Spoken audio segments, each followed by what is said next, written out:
Rav Avraham, I'm often asked by individuals who identify themselves as Ephraimites that after they come through this gut-wrenching, soul-searching process to understand that they too are among Am Yisrael, the people of Israel, they want to know, what are their next steps? What should they be doing now? What would you recommend to them? Well, I think we're all in a state of waking up very much. I started waking up on my own journey back in the mid-1970s, and I had the same issues. And one of the first things that I discovered for myself is that there's two levels of our service in this world. One is what we receive from God, God's teachings, as the guide to us, the light of God shining to us like the light of the sun. And then there's our service of God, which is our reflecting the light from the sun as the moon reflects the light of the sun through our service of prayer and our keeping of God's will, God's commandments and God's teachings. And to be with Israel is possible on a number of different levels. There are the Kohanim, the priests. There are the Leviim, the Levites. There are the Israelim, the Israelites. There are the Gerei Toshav, the resident visitors who have come to be with Israel, like Jethro, Yitro in the Bible, comes and joins Israel in the wilderness at Sinai to go with them.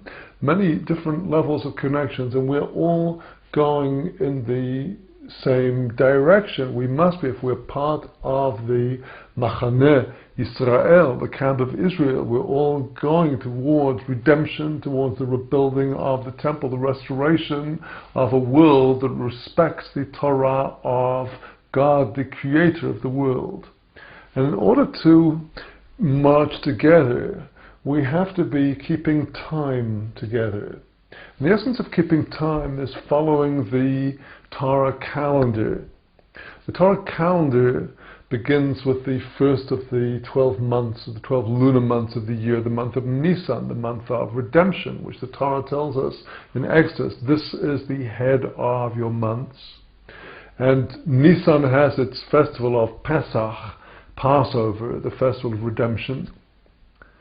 Then immediately after the first day of the festival of Pesach, we already start the count of 7 weeks until the 50th day, the day of the giving of the Torah, the celebration of the festival of Shavuot, the Feast of Weeks.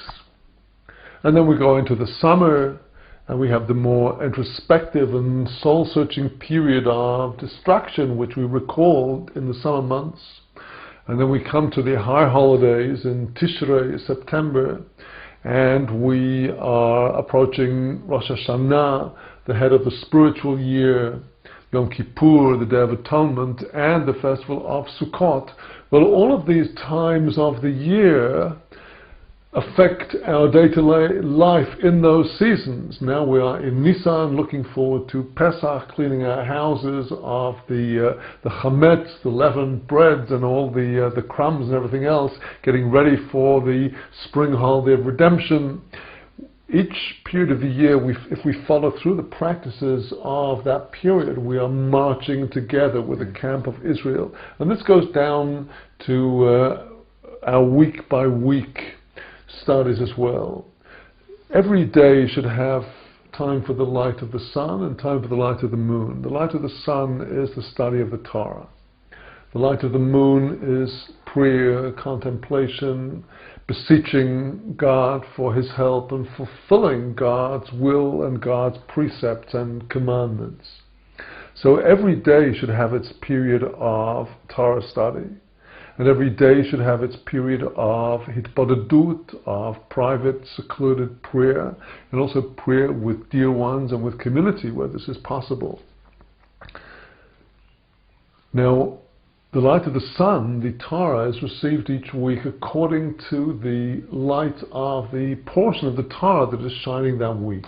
The 5 books of Moses, which are the foundation of our whole tradition, are divided into 54 portions, of which 53 are allocated to each of the 53 Shabbases in a full year.